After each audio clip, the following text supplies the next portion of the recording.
Isang araw may lumitaw na phoenix malapit sa Airy.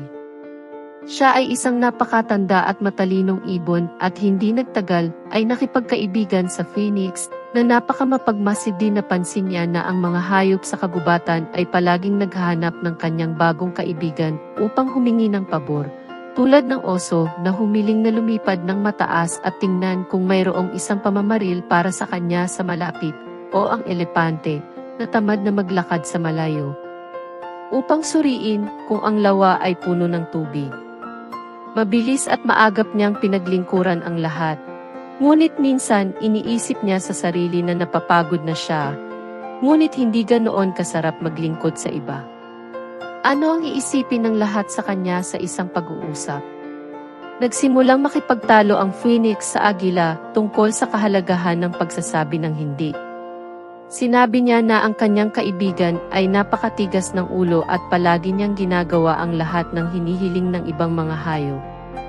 Galit na galit ang agila sa sinabi ng phoenix at sinabing napakamakasarili niya at wala siyang pakialam sa iba. Isang umaga ng tag-araw, nagpasya ang agila na magpahinga siya ng isang araw at manatili kasama ang kanyang 3 anak na kapanganakan pa lang. Ngunit hindi nagtagal ay naputol ang kanyang kagalakan nang hiniling siya ng pagong na lumipad ng mataas sa ibabaw ng dagat at tingnan kung ang kanyang anak ay nasa isla sa silangan. Nag-aalala siya dahil umuulan ng malakas na bagyo. Mabilis na tumawid ang phoenix sa kalangitan at lumapit sa kanyang kaibigang agila. Sinabihan siyang mabilis na pumunta sa kanluran dahil nakita niya ang isang nakakatakot na bagyo na paparating.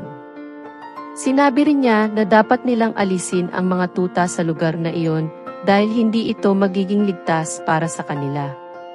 Hindi sinabi ng agila sa sandaling iyon. Ang phoenix ay mainit na nakipagtalo sa agila. Napagtanto na ang kanyang kaibigan ay talagang walang lakas ng loob na tanggihan ang kahilingan ng pagong. Handa na siyang dalhin ang kanyang mga tuta sa kanluran.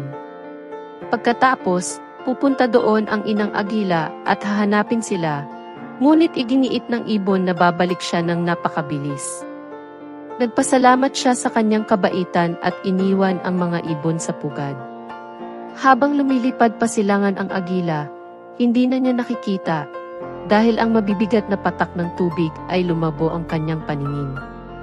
Matagal akong lumilipad laban sa bagyo. Bigla niyang nakita ang isla na sinabi sa kanya ng pagong. Nang makalapit ay nakita niya ang anak ng pagong na nasa ibabaw ng bato. Habang papalapit ay tinanong niya ito kung gusto niyang bumalik kaagad. Sumagot siya na ayos lang siya at hindi na babalik sa oras na iyon. Hindi nag-aksaya ng panahon ang agila, naisip niya ang kanyang anak at nagmamadaling umalis. Nang malapit na siya sa kagubatan, tinamaan siya ng kidlat. Hindi naman siya masyadong nasaktan, pero hindi niya kayang maging ganoon kabilis.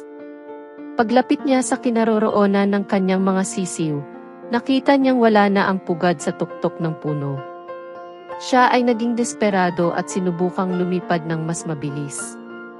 Itinuturo sa atin ng pabula na ito na mahalagang matutong tumanggi para maiwasang mabigla at masaktan ang ating sarili, pisikal man o emosyonal. Kapag sinabi nating hindi tayo makasarili, tinitingnan lang natin ang ating sarili at ang ating mga prioridad. Ang pag-unawa na ang ating oras ay napakahalaga ay humahantong sa atin na higit na pahalagahan ito. Sa makatuwid, tayo ay tumutuon sa pag-aalaga sa ating mga gawain at hindi sa mga gawain ng ibang tao. Ang agila ay simbolo ng isang taong nahihirapang humindi. Ang phoenix ay kumakatawan sa isang tao na mas mapamilit at marunong magsabi ng hindi kung kinakailangan.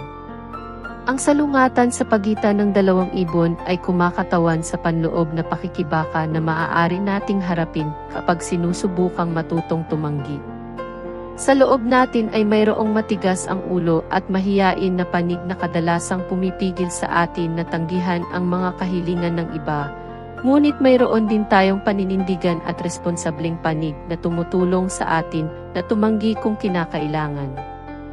Ginagamit ng oras ang sa makatuwid upang isulong ang iyong kaliwanagan, kung hindi, ito ay mawawala at hindi na maulit sa iyong kapangyarihan. Huwag kalimutang mag-subscribe sa channel at mag-iwan ng like. See you next time.